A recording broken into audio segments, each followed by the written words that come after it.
आज की कहानी का नाम है राजकुमार, कल्पवृक्ष और विशाल पक्षी। कहानी शुरू करने से पहले आप सभी से अनुरोध है कि जल्दी से हमारे इस चैनल को सब्सक्राइब कर लें और बेल आइकन को भी प्रेस कर दें ताकि हमारे सारे वीडियोस आप तक तुरंत पहुंच सकें। तो चलिए शुरू करते हैं आज की कहानी। और सदा की तरह विक्रम का उत्तर सुनकर इस बार भी बेताल उड़ा और उसी पेड़ की डाल पर जाकर लटक गया। अपनी हट पर अड़ा रहा विक्रम फिर वहां पहुंचा। उसने बेताल को वश में किया और पीठ पर लाद कर ले चला और बेताल ने फिर कहानी सुनानी आरंभ की। ये कहानी थी पर्वतों के गोद में बसे एक राज्य के राजकुमार की, जिसका नाम था जीमूतवाहन। एक दिन राजकुमार ने बाग में घूमते हुए एक सूखा हुआ पेड़ देखा और माली से पूछा, माली, ये पेड़ सूखा हुआ क्यों है? मैं जब भी इसे देखता हूँ ऐसा ही, ना फल ना फूल ना पत्ते। माली बोला, ये तो वर्षों से ऐसा ही है राजकुमार जी, अगर आप आज्ञा दें तो इसे काट दूं। राजकुमार बोला, नहीं नहीं, ऐसा मत करना। आज से हम इसे देखेंगे, आज से हम इसे पानी देंगे, इसमें खाद देंगे और इसकी सेवा करेंगे। देखते हैं कैसे नहीं पनपता है। उस दिन से राजकुमार प्रतिदिन उस पेड़ की सेवा करने लगा। राजकुमार अपने हाथों से खाद पानी देने लगा। कुछ ही दिनों में वो पेड़ हरा हो गया और फिर एक विशाल वृक्ष बन गया। एक दिन राजकुमार हमेशा की तरह उस वृक्ष की सेवा कर रहा था। तभी उस वृक्ष से आवाज आई, जीमूतवाहन, मैं तुमसे बहुत प्रसन्न हूँ। राजकुमार ये स्वर सुनकर बहुत अचंभित हुआ और बोला, ये कौन बोल रहा है? ये किसका स्वर है? तब वृक्ष से आवाज आई, मैं बोल रहा हूँ कल्पवृक्ष, जिसकी तुम इतने दिनों से सेवा कर रहे हो। राजकुमार बोला, तुम कल्पवृक्ष हो? कल्पवृक्ष बोला, हाँ जीमूतवाहन, मैं तुम पर बहुत प्रसन्न हूँ, बोलो क्या चाहते हो? ये कल्पवृक्ष तुम्हारी हर अभिलाषा पूर्ण करेगा। राजकुमार बोला, मैं राजकुमार हूँ और इस राज का युवराज हूँ, मेरे पास सब कुछ है, मुझे कुछ नहीं चाहिए। कल्पवृक्ष बोला, सोचो युवराज, जो चाहे मांगो, यदि अपने लिए नहीं तो अपने परिवार संबंधी मित्र किसी के लिए भी जो चाहे मांगो। राजकुमार बोला, हम राजा हैं और राजा का परिवार पूरा देश होता है, प्रजा हमारी संबंधी, अगर तू देना चाहता है तो सबके लिए दे, जिससे सबके दुख दूर हों और सब सुखी हो सकें। राजकुमार के ऐसे बोलते ही कल्पवृक्ष से धन की वर्षा होने लगी। कल्पवृक्ष बोला, ले जीमूतवाहन, सबको सुखी कर, सबका दुख दूर कर। जीवन की महानता स्वयं सुखी होने में नहीं, दूसरों का दुख दूर करने में है। राजकुमार ने वो सारा धन राज्य के गरीब लोगों में बंटवा दिया। कल्पवृक्ष प्रतिदिन बहुत सारा धन राजकुमार को देता और राजकुमार वो सारा धन प्रजा में बंटवा देता। सारे राज्य में राजकुमार की जय जयकार होने लगी।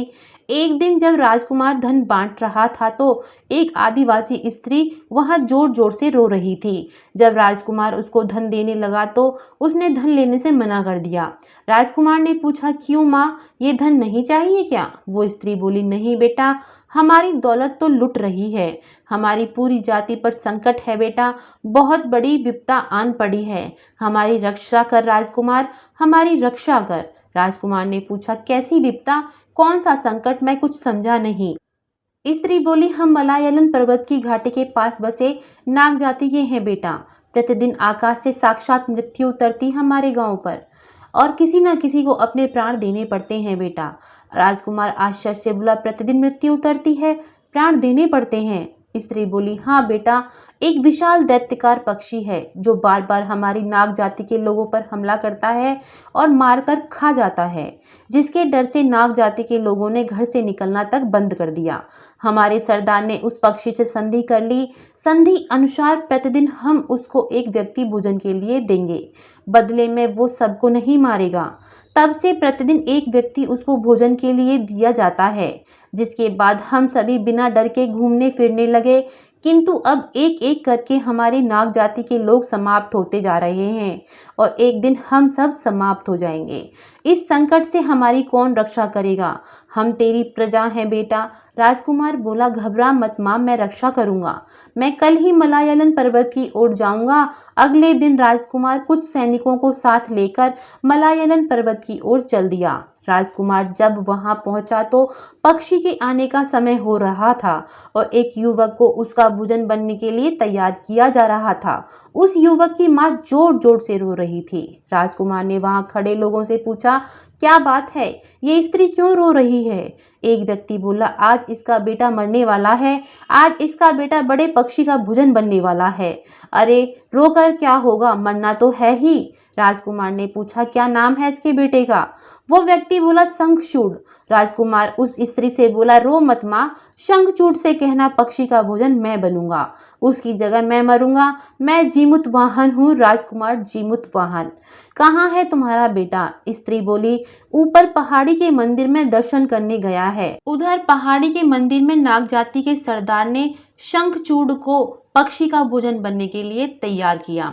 शंखचूड़ की माँ खुशी से दौड़ती हुई वहां पहुंची और अपने बेटे के गले लग गई। शंखचूड़ बोला, माँ मुझे आशीर्वाद दे माँ, मैं जल्दी में हूँ, पक्षी के आने का समय हो गया है माँ। उसकी माँ बोली, जुग जुग जियो मेरे बेटे, आज तुम्हारे प्राण बच गए। शंखचूड़ बोला, क्या क्या कह रही हो माँ? माँ बोली, हाँ बेटा, आज तुम्हारी जगह एक दूसरा व्यक्ति अपने प्राण दे रहा है। शंखचूड़ बोला, कौन? माँ कौन है वो? माँ बोली, राजकुमार जीमुत वाहन। शंखचूड़ बोला, राजकुमार जीमुत वाहन, वो कौन होते हैं मेरी जगह प्राण देने वाले? माँ आज तेरे बेटे की बारी है माँ, आज प्राणों की आहुति तेरे बेटे की होगी माँ, आज प्राण मैं दूंगा माँ, मैं दूंगा। माँ बोली, नहीं बेटे, शंखचूड़ नहीं। शंखचूड़ बोला, तुझे तो गर्व होना चाहिए माँ इस बात का। सरदार शंखचूड़ से बोला, चलो शंखचूड़। माँ बोली, नहीं बेटा नहीं। शंखचूड़ बोला, आज प्राण मुझे देने हैं माँ। माँ को वहीं रोता हुआ छोड़कर शंखचूड़ सरदार के साथ वहां से चला गया। उधर राजकुमार पक्षी का भोजन बनने के लिए तैयार हो गया और पक्षी की प्रतीक्षा करने लगा। तभी आकाश से वो दैत्यकार पक्षी उड़ता हुआ राजकुमार के पास आ गया और जैसे ही पक्षी राजकुमार को पकड़ने के लिए आगे बढ़ा, तभी शंखचूड़ वहां आ गया और बोला, नहीं राजकुमार, तुम प्राण नहीं दोगे, चले जाओ यहाँ से, आज मेरी बारी है। राजकुमार बोला, लौट जाओ शंखचूड़, चले जाओ यहाँ से। शंखचूड़ बोला, नहीं जाऊंगा मैं। तुम होते कौन हो मेरा स्थान लेने वाले? राजकुमार बोला, मैं राजकुमार जीमुत वाहन हूँ, मैं क्षत्रिय हूँ, दूसरों के प्राणों की रक्षा करना मेरा धर्म है। मैं इस पक्षी से लड़ूंगा और इसे मार डालूंगा। शंखचूड़ बोला, तुम मूर्ख हो राजकुमार, इस महान शक्ति से तुम कभी भी विजय नहीं पा सकोगे, तुम तो मरोगे ही और इस महान पक्षी का क्रोध हमारी नाग जाति पर टूटेगा। हम सारे नाग मारे जाएंगे, पता नहीं कितने घर बर्बाद हो जाएंगे। तुम लौट जाओ राजकुमार, तुम लौट जाओ। राजकुमार बोला, नहीं शंखचूड़। तभी वो पक्षी राजकुमार से बोला, कौन हो तुम? राजकुमार बोला, मैं हूँ राजकुमार जीमुत वाहन। पक्षी बोला, तुम नाग तो नहीं लगते। राजकुमार बोला, मैं क्षत्रिय हूँ राजपुत्र, ये मेरी प्रजा है। पक्षी बोला, तो आज तुम मेरा आहार बनकर आए हो? राजकुमार बोला, मुझे आहार बनाना इतना सरल नहीं पक्षीराज, इससे पहले कि तुम मेरे प्राण लो, मैं तुम्हारे टुकड़े टुकड़े कर दूंगा। राजकुमार की बात सुनकर वो पक्षी जोर जोर से हंसने लगा। शंखचूड़ बोला, इन्हें क्षमा कर दीजिए पक्षीराज, मैं आपका आहार हूँ, मुझे ग्रहण कीजिए पक्षीराज। वो विशाल पक्षी बोला, तुम अपने प्राण देने के लिए क्यों उतावले हो रहे हो जीमुत वाहन, चले जाओ यहाँ से। राजकुमार बोला, ये मेरा कर्तव्य है, दूसरे के प्राणों की रक्षा करना मनुष्य का धर्म है। राजकुमार की बात सुनकर वो पक्षी फिर जोर जोर से हंसने लगा और बोला, मैं तुम्हारी वीरता और साहस से बहुत प्रसन्न हूँ जीमुत वाहन। राजकुमार बोला, यदि आप प्रसन्न हैं तो इन नागों पर कृपा कीजिए, इनके प्राणों पर संकट बनकर प्रतिदिन यहाँ आना बंद कीजिए। पक्षी बोला, तो फिर मेरा आहार, मेरा भोजन? राजकुमार बोला, आपके भोजन की व्यवस्था मैं करूँगा, आप निश्चिंत रहें, आज से आप मेरे अतिथि हैं। ये देखकर नाग जाति के सभी लोग बहुत खुश हुए और राजकुमार की जय जयकार करने लगे। राजकुमार अपने नगर को वापस आ गया और विशाल पक्षी भी वहां पहुंच गया। राजकुमार उस पक्षी को कल्पवृक्ष के पास ले गया और कल्पवृक्ष से बोला, हे कल्पवृक्ष, पक्षीराज हमारे अतिथि हैं, उनके लिए प्रतिदिन भोजन का प्रबंध कीजिए। राजकुमार की इच्छा से कल्पवृक्ष ने पक्षीराज के लिए बहुत सारा भोजन प्रदान किया। इतनी कहानी सुनाने के बाद बेताल रुक गया और उसने विक्रम से एक प्रश्न किया, ये बता विक्रम, राजकुमार जीमुत वाहन और शंखचूड़ में कौन अधिक वीर और कौन साहसी है? वीरता किसमें अधिक है, कौन अधिक हिम्मत वाला है, जीमुत वाहन या शंखचूड़? जल्दी बता, वरना तेरे सर के टुकड़े टुकड़े कर दूंगा। विक्रम बोला, बेताल, शंखचूड़ में साहस अधिक है, वो बड़ा वीर है। जीमुत वाहन ने जो वीरता और साहस दिखाया वो उसका धर्म और कर्तव्य था। शंखचूड़ जानता था कि उसके प्राण बच गए हैं। अब उसे पक्षी का आहार नहीं बनना है, उसकी जगह अब जीमूत वाहन प्राण देगा। लेकिन उसके बाद भी वो आया। उसने राजकुमार को रोकने का प्रयत्न किया और स्वयं आहार बनने के लिए पक्षी का आह्वान किया। बेताल शंखचूड़ ज़्यादा साहसी है, वो ज़्यादा बड़ा वीर है। बेताल बोला, ठीक तर्क से निर्णय किया तूने, अच्छा गणित किया, मगर तुम्हारी समस्या ये है कि निर्णय करोगे तो बोलोगे, और मेरी शर्त ये है कि तुम बोलोगे और मैं जाऊंगा, तुम बोले मैं जा रहा हूँ। इतना कहकर बेताल विक्रम के कंधे से उड़ गया। विक्रम फिर बेताल को पकड़ने के लिए उसके पीछे दौड़ने लगा। आज की कहानी आपको कैसी लगी, कृपया कमेंट करके ज़रूर बताएं, और ऐसी ही प्रेरक कहानियां सुनने के लिए हमारे इस चैनल को सब्सक्राइब करें। और वीडियो के डिस्क्रिप्शन में हमारे टेलीग्राम ग्रुप का लिंक है, वहां से आप हमारा टेलीग्राम ग्रुप ज़रूर ज्वाइन करें। आप सभी का बहुत बहुत धन्यवाद।